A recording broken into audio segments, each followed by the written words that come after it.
आज की रेसिपी है आटे की मीठी मठरी। बहुत ही टेस्टी और क्रिस्पी कुरकुरी आटे से ये मठरी बनती है। सावन का महीना है, तीज त्योहार पे इसे बनाया जाता है और इसे ट्रेडिशनल तरीके से आटे से ही बनाते हैं। बहुत ही क्रिस्पी कुरकुरी बनती है और आप इसे एक बार बना के महीनों स्टोर करके रख सकते हैं। इसी तरह से क्रिस्पी और कुरकुरी बनी रहती है, ख़राब भी नहीं होती। आप देख सकते हैं आटे से बनी है फिर भी कितनी क्रिस्पी है। तो बस आप इस तरीके से आटे से बना के एक बार रख लीजिए और महीनों इसे एंजॉय कीजिए। बहुत ही टेस्टी और कुरकुरी क्रिस्पी मठरी बन के तैयार होती है। तो आप भी इस तरीके से एक बार ज़रूर बनाइएगा और इसे बनाने का तरीका भी बहुत ही सिंपल है, बहुत ही कम सामान में ये बन के तैयार हो जाती है। क्रिस्पी क्रिस्पी कुरकुरी मठरी है, घर में सभी को बहुत पसंद आएगी और इसका जो स्वाद है ना वो भी बहुत ही टेस्टी होता है। तो एक बार ट्राई कीजिए और रेसिपी पसंद आए तो वीडियो को लाइक, शेयर और चैनल को सब्सक्राइब करना ना भूलें। तो इसे बनाने के लिए कोई भी एक कटोरी सेट कर लेना है माप के लिए। ये मैं एक कटोरी सेट कर ली हूँ जिससे मैं सारी चीज़ें माप के लूँगी। तो मैंने आटे को इस तरह से बिल्कुल फ्लैट ले लिया है, कटोरी से बिल्कुल भर के नहीं लिया है।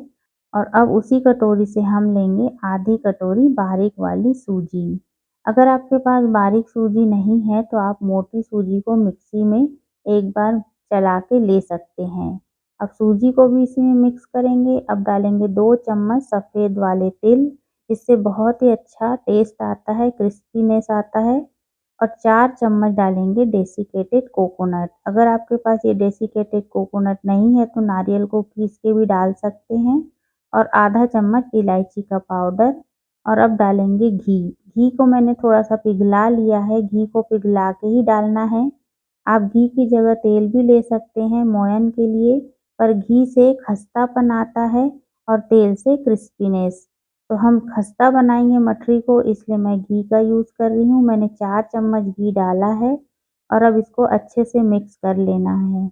अच्छे से मोयन को मिक्स करना है हाथों से रब करते हुए, जिससे जो मठरी बनती है वो खस्ता बनती है। तो इस तरह से अच्छे से रगड़ते हुए पूरे मोयन को आटे में मिक्स कर लेंगे। और जब मोयन अच्छे से मिक्स हो जाए तो इस तरह से मुट्ठी बना के देख सकते हैं। अगर आपका मोयन थोड़ा कम लग रहा हो तो 1 आध चम्मच घी आप और डाल सकते हैं। तो अपने हिसाब से आप इसमें घी या तेल एडजस्ट कर सकते हैं। और अब सारी चीज़ें मिक्स करने के बाद इसे 5 मिनट के लिए साइड में रखेंगे। और अब मैंने लिया है एक छोटा-सा पतीला और सेम कटोरी से 3/4 कप मैंने पानी लिया है।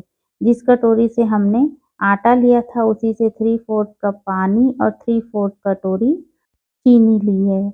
मैं इस मठरी को चीनी से बना रही हूँ, आप चाहे तो गुड़ से भी बना सकते हैं।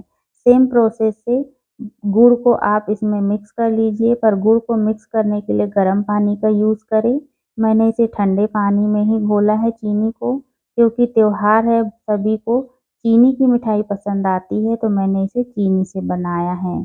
तो चलिए अब हम थोड़ा-थोड़ा ये चीनी वाला सिरप इसमें डालेंगे और आटे को अच्छे से मिक्स करते जाएँगे। एक साथ पूरा पानी इसमें नहीं डालना है, थोड़ा-थोड़ा करते हुए डालेंगे और आटे को अच्छे से मिक्स करते हुए सख्त गूँथना है। तो ये देखिए पूरा पानी मैंने इसमें डाल दिया। अब नीचे-नीचे थोड़ी-सी चीनी बच गई थी, मैंने इसे पूरी तरीके से नहीं घोला था। जब इस तरह से चीनी हम आधी चीनी और आधी चीनी का पानी लेके इसे गूँथते हैं तो इससे बहुत ही क्रिस्पी और अच्छी मठरी बनती है। और जो बीच-बीच में चीनी के दाने आते हैं उससे बहुत ही अच्छा टेस्ट आता है। जब हम मठरी को फ्राई करते हैं तो उससे जो कैरेमल का टेस्ट आता है मठरी में वो बहुत ही अच्छा लगता है। तो बस अब सारी चीज़ों को अच्छे से मिलाते हुए मैंने आटे को गूँथ लिया है। इस तरह से सख्त आटा ही हमें गूँथ के तैयार करना है। अब इसे हम 10 मिनट के लिए रेस्ट के लिए रखेंगे। 10 मिनट हो चुके हैं, 10 मिनट के बाद इसे एक बार और सेट कर लेना है। अच्छे से गूँथ लेंगे और अब इससे हम छोटी-छोटी लोइयाँ ले लेंगे, क्योंकि मठरी के लिए छोटी-छोटी लोइयाँ बना लेंगे तो इसे फटाफट से बेल लेंगे। तो आपको जितनी बड़ी छोटी मठरी बनानी हो, उसके हिसाब से छोटी-छोटी लोइयाँ तोड़ के एक साथ सारी लोइयाँ तैयार कर लें, जिससे हमें बेलने में आसानी होती है और जल्दी से हमारी मठरी बन के तैयार हो जाती है। तो बस इसी साइज़ में सारी लोइयों को बना लेते हैं। तो ये देखिए पूरे आटे से मैंने लोइयाँ तैयार कर ली है।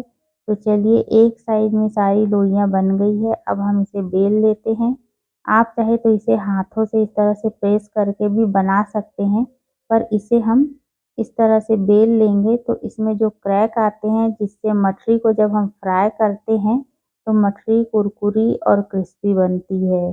तो बस यही है ट्रेडिशनल तरीका जिस मठरी को बनाने का। आप चाहे तो इसे कटर से काट के बिल्कुल राउंड शेप दे सकते हैं, पर मैं इसी तरह से बनाऊंगी।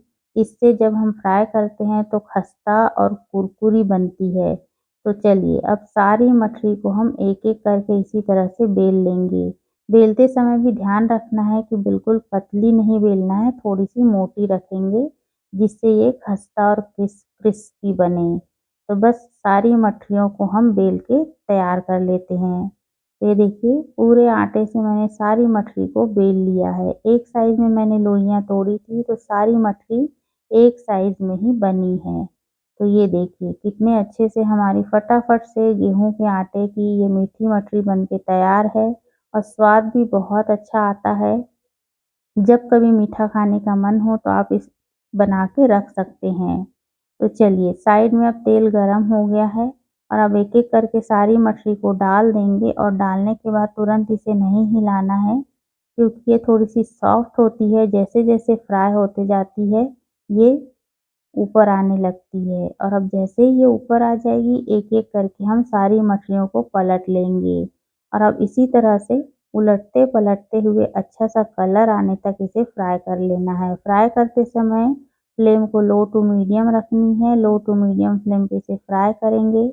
जब ये मछली फ्राई होती है तो बहुत ही सॉफ्ट होती है। जैसे ही इसे हम हाथ लगाएँगे, ऐसा लगेगा कि ये जल्दी से टूट जाएगी। इसलिए ध्यान रखते हुए इसे धीरे-धीरे उलटते-पलटते हुए फ्राई करना है और ध्यान से इसे निकालना है।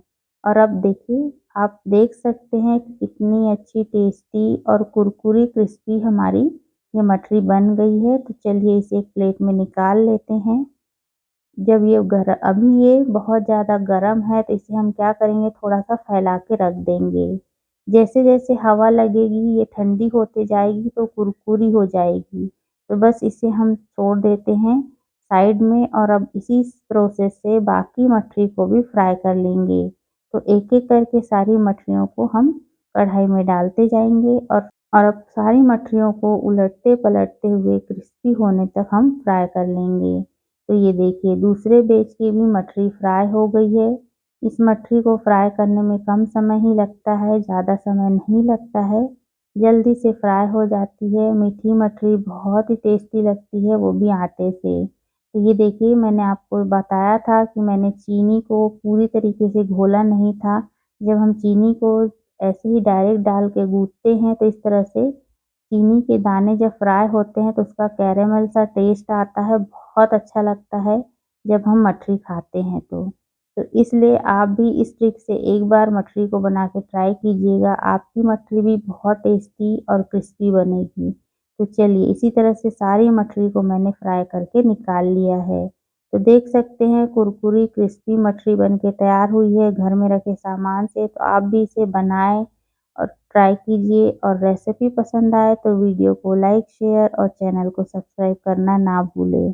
तो गेहूँ के आटे से बनी ये मठरी अगर आपको पसंद आती है तो मुझे कमेंट करके भी बताइए कि ये मठरी की रेसिपी आपको कैसी लगी है। तो चलिए हम फिर मिलते हैं एक और नई रेसिपी के साथ नेक्स्ट वीडियो में।